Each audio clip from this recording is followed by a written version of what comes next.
Hello बच्चों, हम लोग जानते हैं कि अर्थ के ग्रेविटेशनल फोर्स की वजह से किसी भी बॉडी पर लगने वाला acceleration acceleration due to gravity कहलाता है। और एक्सीलरेशन ड्यू टू ग्रेविटी की जो वैल्यू हम लोग जनरली लेते हैं वो होता है स्मॉल जी।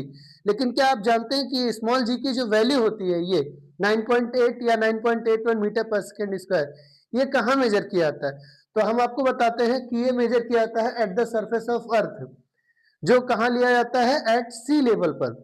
और उसकी वैल्यू होती है capital G M by R square, जहां capital G universal gravitational constant है, M mass of the earth है यानी अर्थ का द्रव्यमान है, और capital R radius of the earth है। अब अगर किसी और प्लेनेट पर जाएंगे तो एम और आर की वैल्यू उस प्लेनेट के हिसाब से रखेंगे।